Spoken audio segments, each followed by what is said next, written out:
안녕하십니까. 비뇨의학 TV 이용입니다.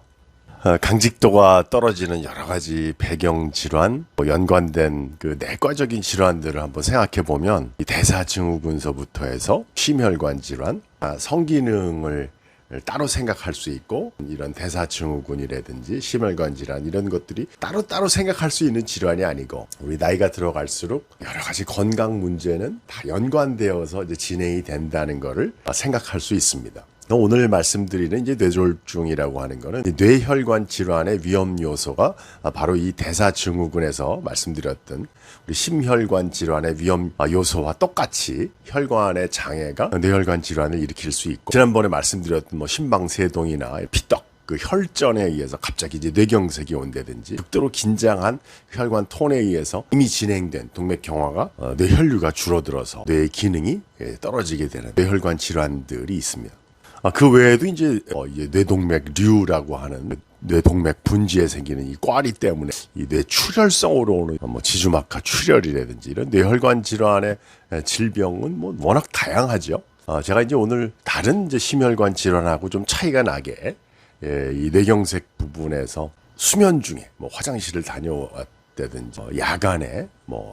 성관계하고 연관돼서 발생하는 이런 뇌졸중, 뇌혈관 질환의 특성에 대해서 한번 말씀을 드리려고 합니다. 뇌혈관 질환은 이제 제일 문제가 뇌 기능이 일부 이제 손상을 받으면서 급성 후유증, 그리고 장기적으로 나타나는 이제 만성 후유증이 그 급성기에 나타나는 그런 성적인 기능의 저하뿐만 아니라 만성적으로 이제 성기능에 대한 후유증을 남긴다고 하는 이제 특징이 있습니다. 성학회에서 다루는 이 주제가 바로 일상생활에서 나타나는 이제 생활 습관병이라든지 다른 이제 연관된 질환에서 생긴 성기능 장애에 대한 재활치료 이런 부분에 대해서 이제 성학회에서 이제 관심이 많은데, 성학회에서 발표되는 이제 연재들을 이렇게 보면은 중국 연자가 발표했었던 연재가 하나 기억에 남는 게 있는데, 야간에 수면 중에 또는 이제 취침 중에 화장실을 다녀오다가 등등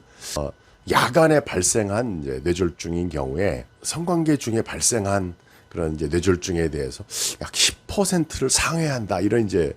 보고가 있습니다. 그런 위험 요소가 있는 분들에서 성적인 행동이 유발인자가 돼서 급성 뇌혈관 질환의 증상이 나타났다, 이제 이런 것들이 이제 연관성을 조사해서 이제 발표한 걸 한번 본 적이 있는데, 그런 발생률도 관심의 대상일 수 있지만 나중에 이제 급성기를 지나서 적어도 이제 6개월이 지난 후에 조기에 다른 심혈관에 대한 위험 요소, 또 뇌혈관 질환의 그 재활 치료를 할 때 성적인 재활에 대한 상담을 해보니까 중년 이후에 성행동과 관련돼서 발생한 뇌혈관 질환인 경우에는 환자들의 뇌졸중의 발생 이전에 성적인 욕구, 성적인 행동이 굉장히 활발했었던 분들이 상대적으로 성관계와 연관해서 이런 뇌혈관 질환이 생겼던 경우에 신경과 선생님들, 재활의학과 선생님들이